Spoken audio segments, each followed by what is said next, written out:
चतुर्थ भाव में सूर्य। जय माता की मित्रों। चतुर्थ भाव में सूर्य के फलों के बारे में किसी भी विद्वान ने कोई विशेष अच्छे फल इसके कुछ नहीं बताए। प्रायकर सुख में प्रॉब्लम, एरोगेन मतलब गुस्सा, हर चीज में चिड़चिड़ापन, अशांत चित्त होता है, क्योंकि ये चित्त का मतलब मन का भाव है, आपके हृदय का भाव है। तो यहां पर अग्नि तत्व प्रधान कोई भी ग्रह जब बैठता है तो इस भाव को डिस्टर्ब करता है। लेकिन हम लोगों की चर्चा है तुला लगन की, और तुला लगन में सूर्य देव लाभेश होते हैं, मतलब 11वें स्थान का स्वामित्व इनको प्राप्त होता है। तो एकादशेश मतलब लाभेश अगर आपके चतुर्थ भाव में हो तो उसके विषय में होरा पाराशर कहती है कि ऐसे इंसान को माता के कुल से लाभ होता है, यानी मामा पक्ष या ननिहाल पक्ष, और तीर्थ यात्रा करने वाला होता है, भूमि भवन का सुख भोगने वाला होता है।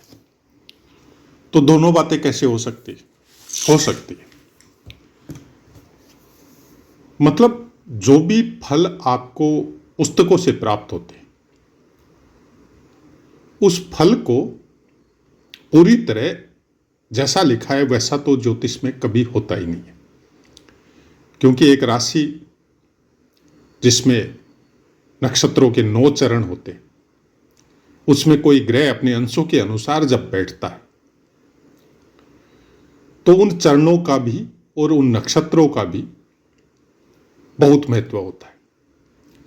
जब आप सार तत्व में जाते हैं, जब आप गहन अध्ययन में जाते हैं, जब उसके बारे में पूरी तरह देखते हैं कि ये ग्रह जैसे सूर्य आपके अगर चतुर्थ में है तो ये तो कंफर्म है कि ऐसा इंसान उग्र स्वभाव का होगा। अब उग्र स्वभाव क्या वो लड़ाई झगड़ा करेगा? क्या वो मारपीट करेगा? नहीं करेगा। उग्र स्वभाव कहने का मतलब यह है कि ऐसा इंसान तुरंत रिप्लाई देगा, आपको वेट नहीं करेगा। और प्रायकर ऐसा इंसान शब्दों के द्वारा ही रिप्लाई देता है, और उसको लोग बहुत ज्यादा घमंडी, बहुत ज्यादा कुछ एरोगेन वाला, कुछ इस तरह से समझते हैं, क्योंकि सूर्य का प्रभाव बहुत बड़ा है। ज्योतिष से संबंधित जितनी भी पोस्ट आपको मिलती है बड़े बड़े विद्वानों की, उसमें आपको ज्यादातर मंगल के बारे में, शनि के बारे में, राहु या केतु के बारे में विस्तृत पोस्ट मिलती है। और प्राय कर कभी कभी तो दुनिया भर की पोस्टें, और कितना कुछ बताने को है ज्योतिष में, जो अक्षरश वैसा का वैसा हम लोग बता सकते हैं, यह संभव ही नहीं है। क्योंकि ज्योतिष वो समुद्र है जिसके बारे में आप जितना ज्यादा अध्ययन करेंगे, जितना ज्यादा अभ्यास करेंगे, उतनी ही ज्यादा आपकी अपनी बुद्धि वो निरंतर उस क्षेत्र में बढ़ती जाएगी। कुछ अलग सूत्र आप खोजेंगे, कुछ अलग चीजें आप खोजेंगे। और चतुर्थ स्थान में बैठा हुआ सूर्य आपको मानसिक प्रताड़ना देता है। अब मानसिक प्रताड़ना किससे होगी? मान लीजिए आप घर में रहते हैं और आपकी माता ने कुछ शब्द आपको कटु वाक्य बोल दिए, तो क्या आप उसको रिप्लाई दे सकते हैं? नहीं दे सकते। बड़े भाई ने बोल दिए, पिता ने बोल दिए, रिप्लाई दे सकते हैं? नहीं दे सकते। जब रिप्लाई नहीं दे सकते तो क्या होता है? हृदय व्यथित होता है। उसी को बोलते हैं मानसिक प्रताड़ना। ऐसा इंसान कम बोलता है, लेकिन जब बोलता है और दूसरा भाव भी अस्पष्ट है आपका, दूसरे भाव में भी कोई कारक ग्रह है या उस राशि से संबंधित स्वामी या नक्षत्र से संबंधित ग्रह जो है वो अच्छे स्थानों में नहीं बैठे हैं, तो फिर आप बोलना कुछ और चाहते हैं और जल्दीबाजी की वजह से सूर्य के उग्र स्वभाव और तेज की वजह से आपके शब्द थोड़े और अलग निकलते हैं, जिससे कटुता और ज्यादा बढ़ती है। यह है चतुर्थ स्थान में सूर्य के खराब फल के बारे में रिप्लाई। अच्छा कैसे करें? अच्छा करने का तरीका बहुत सिंपल है। जितना हो सकता है वाद विवाद से बचें। जितना हो सकता है अपनी स्टडी, अपना व्यापार या अपना काम या अपनी सर्विस घर से थोड़ी दूर रखिए, कि सप्ताह में एक बार या महीने में या 2 महीना या 4 महीना से आपको घर में आना पड़े। माता से संबंधों में कटुता देता है। क्या सबके लिए ऐसा ही होता है? नहीं होता, कोई जरूरी नहीं है। इसलिए हमने बोला कि ज्योतिष बहुत गहरा समुद्र है। अब ऐसे सूर्य पे कहीं से गुरु की दृष्टि आ गई,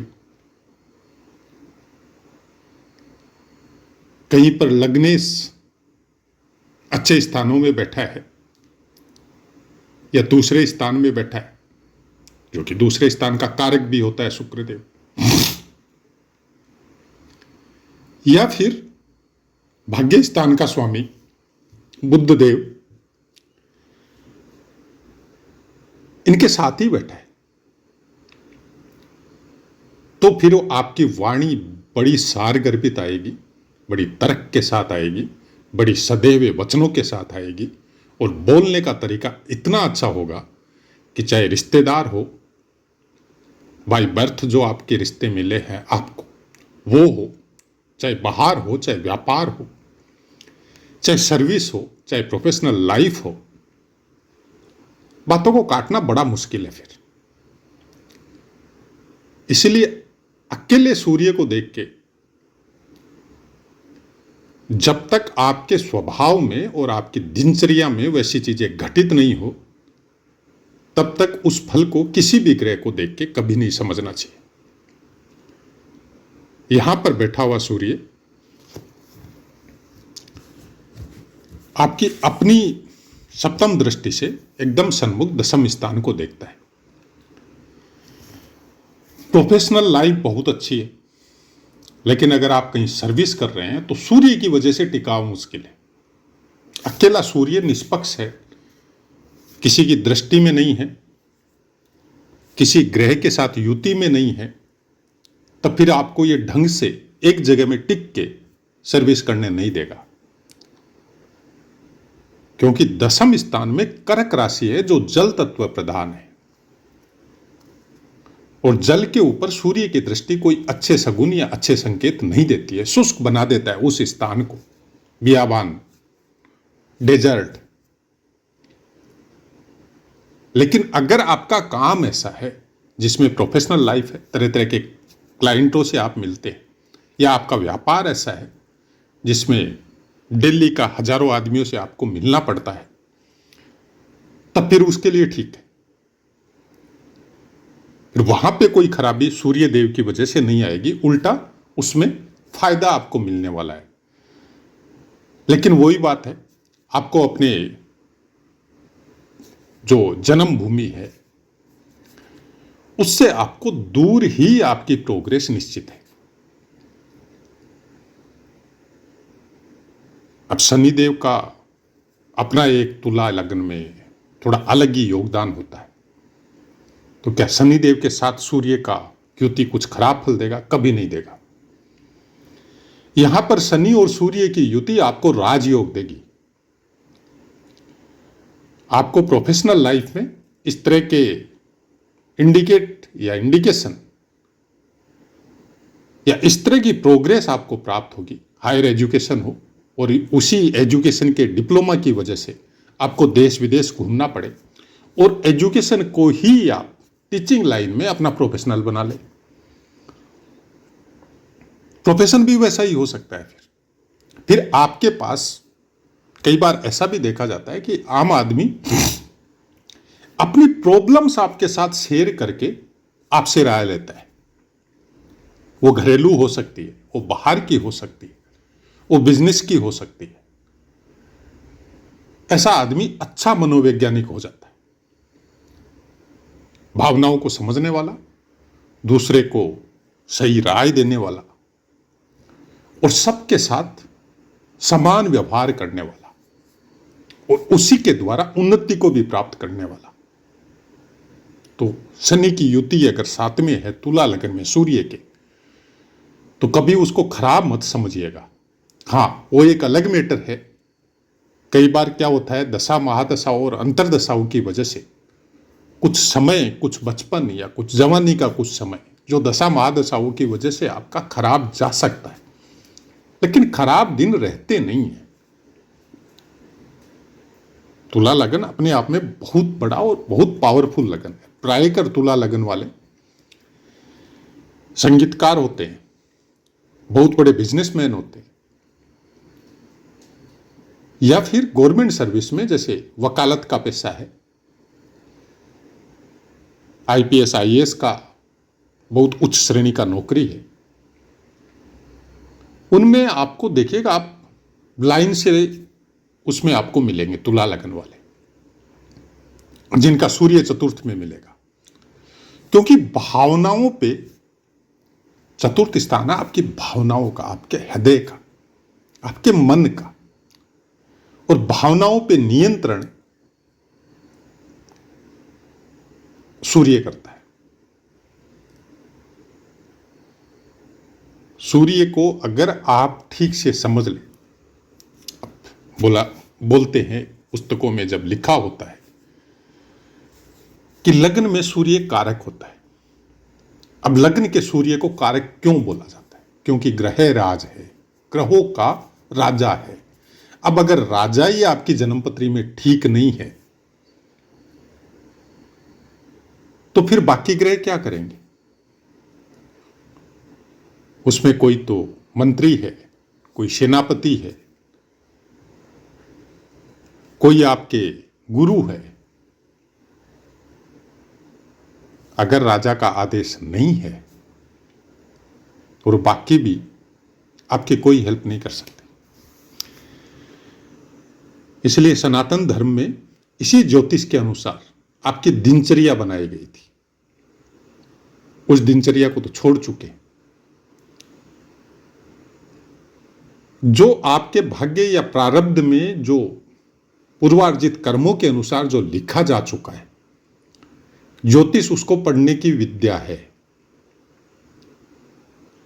रेमेडी के द्वारा उसको ठीक करने की विद्या नहीं है, बना दी गई, वो एक अलग मैटर है, वो अलग सिस्टम है। हम उसमें कभी जाते भी नहीं हैं और हम ऐसा कोई उपाय बताते भी नहीं है। और न हम खुद करते हैं। जब हम खुद ही नहीं करते, ग्रहों से उपार्जित जो भी हमारे प्रारब्ध की व्यवस्था भगवान ने बनाई है, उसके दुखों को जब हम भोग रहे हैं बिना कोई रेमेडी के, उसको अक्षरश जैसा ईश्वर दे रहे वैसा भोग रहे हैं, कोशिश कर रहे हैं अपनी दिनचर्या को ठीक करने की। तो सूर्य बोलता है कि आप सबके साथ समान व्यवहार करो।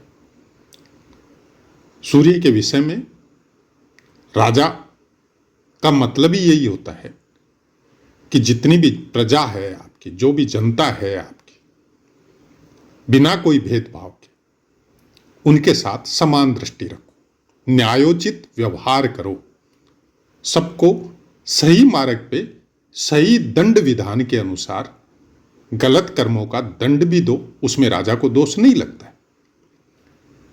और सही मार्ग पे जो जा रहा है उसको कुछ ऐसी चीजें या ऐसे साधन उसको दिलवाओ आप अपनी राज्य के द्वारा, सत्ता के द्वारा, कि वो और उच्च श्रेणी को प्राप्त कर सके, जिससे इस राज्य का भला हो। सही न्याय व्यवस्था और सही तरीका तो ये है सूर्य का। लेकिन जब हम लोग अपने कर्मों के द्वारा अच्छे सूर्य को प्राप्त करके भी अगर उसको खराब करते हैं, तो प्रारब्ध अनुसार सूर्य बाध्य है आपकी कुंडली में अच्छे फल देने के लिए। वो अच्छे फल तो दे सकते हैं, लेकिन उसके अंदर आपके आत्मबल को वो मजबूत करे, ये जरूरी नहीं है। क्योंकि अपने कर्मों के द्वारा, अपनी दिनचर्या के द्वारा हम लोग सूर्य को खराब कर चुके। लेट नाइट जगना, सुबह देरी से उठना, मुंह में कुछ ऐसे पदार्थ रखना जिनकी वजह से बार बार आपको थूकना पड़े हर जगह में, उससे सूर्य खराब होता है। गलत समय में पवित्र नदियों में स्नान करना या उसमें गंदगी फेंकना, उससे भी सूर्य खराब होता है। बाकी ग्रह भी खराब होते हैं, लेकिन सूर्य सबसे पहले खराब होता है। सबसे बड़ा योगदान है सूर्य का हम लोगों को अपने जीवन को चलाने के लिए। अगर आपका सूर्य थोड़ा सा भी ठीक नहीं है तो फिर इंसान का जन्म होना ही मुश्किल है। तो यह तो भूल ही जाइए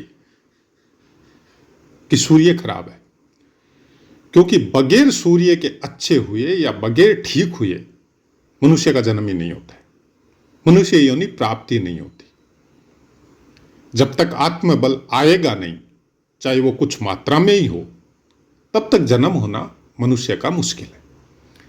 तो ग्रहों को ग्रहों के अनुसार समझिए। अननेसेसरी रेमेडी या बिना मतलब की रेमेडी से अच्छा है भगवान का नाम जप कीजिए, क्योंकि कलयुग में नाम जप ही आधार है। न कोई मंत्र चलता है, न कोई तंत्र चलते हैं, न कोई रेमेडी चलती है, क्योंकि कोई भी शुद्ध उच्चारण शुद्ध तरीके से शुद्ध नियमों के साथ हम लोग नहीं कर सकते। तो अच्छा है नाम जप कीजिए जिसमें कोई भी बंदिश नहीं है।